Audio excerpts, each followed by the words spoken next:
We can also add parameters to track the maintenance history and lifecycle data about building components such as floors, fixtures, equipment, and furniture directly to our Revit building model, and then edit and update them directly in the Revit environment or in other external tools. Most of the elements that we'd like to track are components, which makes it easy to assign tracking parameters to them. We can create shared parameters for consistency across all our projects, add project parameters to the Revit model, and then assign these parameters to all of the model elements that we'd like to track. Flooring, however, is a little bit different. Flooring is typically assigned and tracked by the room. So rather than adding the parameters directly to our floor elements, we'll create project parameters and attach them to our room elements to track the information about the floor in that room. Let's see how that works. Let's switch to the Manage tab and open the Project Parameters tool, where we can create some new project parameters for tracking floor information and assign it to the room elements. Let's start by adding a project parameter called Floor Type. This will be a simple text parameter. It'll be an instance parameter. Let's group it under the other parameters and then assign it to the rooms. Say OK, and let's create another one. Next, we'll create floor installation year. This will be an integer value. Again, we'll group it under Other and assign it to the rooms. Say OK. The next one we'll define is called floor life cycle. This will be the expected life in years of the floor. This will also be an integer. We'll group it under Other and assign it to the rooms. And finally, a field called floor cost per square foot. This will be a currency field. Again, it will be grouped under Other and assigned to the rooms. Let's say OK to close the project parameters. And next we'll create a schedule that will let us add a few calculated values that work with these project parameters.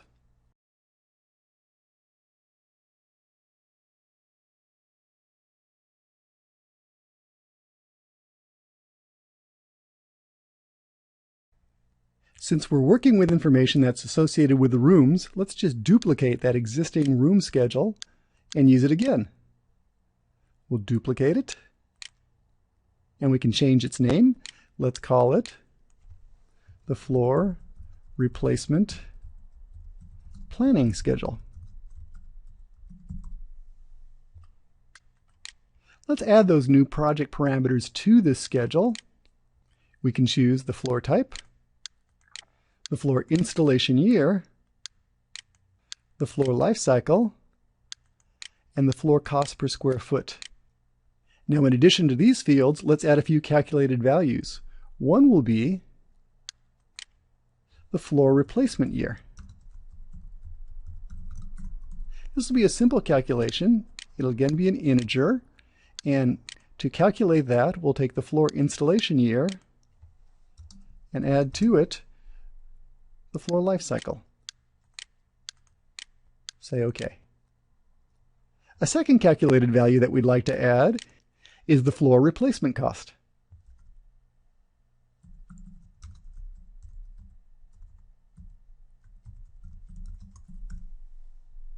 That will be a currency field, and to calculate it, we'll take the floor cost per square foot and we'll multiply it by the area of the floor. Now, to normalize the units between this currency field and the area field, we'll have to divide through by 1 square foot. Let's say OK to close that. Let's take out a few of the fields that won't be needed so we can simplify our schedule. We'll take out the department and comments to keep the others.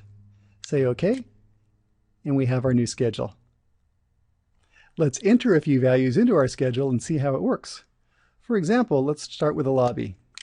If the lobby has a nice terrazzo floor, and it was installed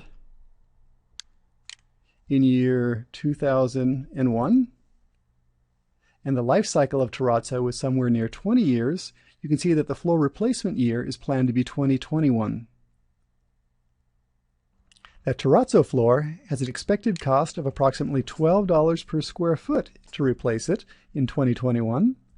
So when it is time to replace that floor, we'll have an expense of around $11,752. For the retail spaces, they vary. We'll have polished concrete in this one. That was installed in 2001. It has a life cycle of approximately 30 years, and it's relatively inexpensive to replace, only about $7 per square foot. The other retail space is also polished concrete, also installed in 2001, with a 30-year life, $7. The third retail space, however, has a hardwood floor. It was installed in 2007 with a 5-year expected life, and when it's time to replace that, that's going to be $14 per square foot. So you can see we have a fairly sizable expense coming up this next year for replacing that hardwood floor. The offices are typically carpet, which is a relatively inexpensive surface. We continue to replace that on a rotating schedule. 5 years, that's going to be about $3 a square foot to replace. The carpeting in the next office, however, was replaced the prior year. So given the same metrics, it looks like we're going to have to be replacing that this coming year.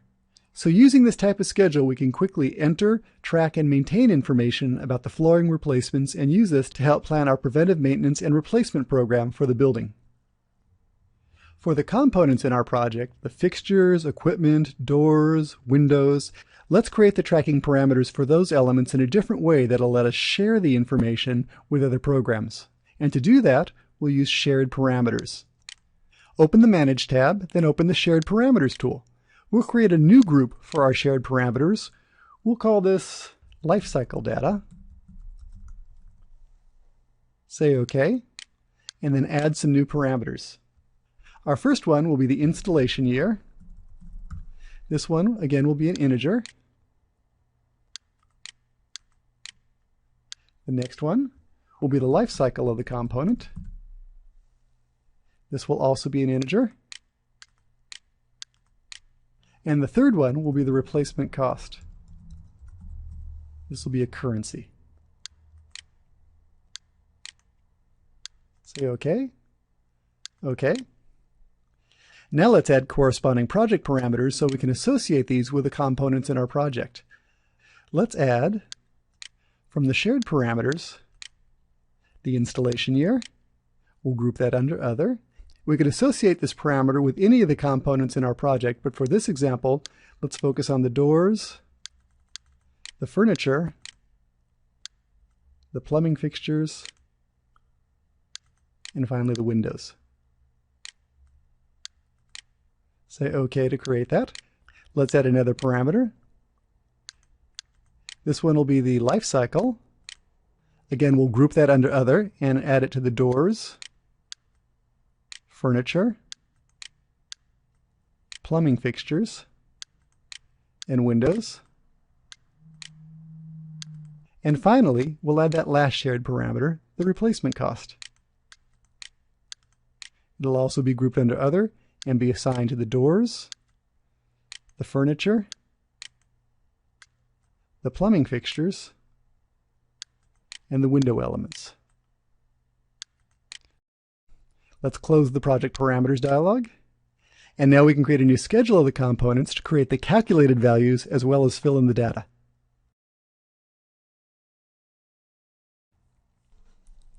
I've created a fairly simple door schedule and added the new lifecycle tracking parameters that we've just created to it. We can now finish the schedule by adding in the calculated values. Let's create a calculated value for the replacement year. That will be an integer, and like in the previous schedule, the value will be the installation year plus the life cycle.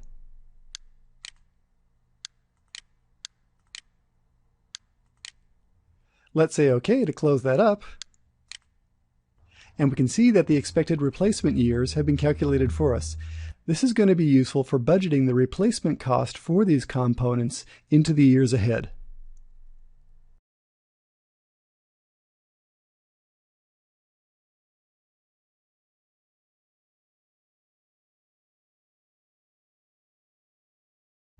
Let's add conditional formatting to the schedule to draw attention to the items that will need to be replaced soon. To do that, we can open the formatting properties for this schedule, choose the fields that we'd like to highlight, and say Conditional Format. In the Conditional Formatting dialog, you can set up conditions to determine whether a field will appear with a special formatting. For example, if we'd like to format this field based on the replacement year, we can choose the field that we'd like to test against. We can say is less than or equal to and enter a value. So if, for example, we enter the value 2013, all of the items for which the replacement year is less than 2013 will be highlighted. Finally, we need to choose the highlighting that we want to use. We'll choose a background color of yellow to make those stand out. Say OK, and say OK. And you can see that in the schedule, the cost of the items that will need to be replaced within the next 2 years are now highlighted to draw our attention to them.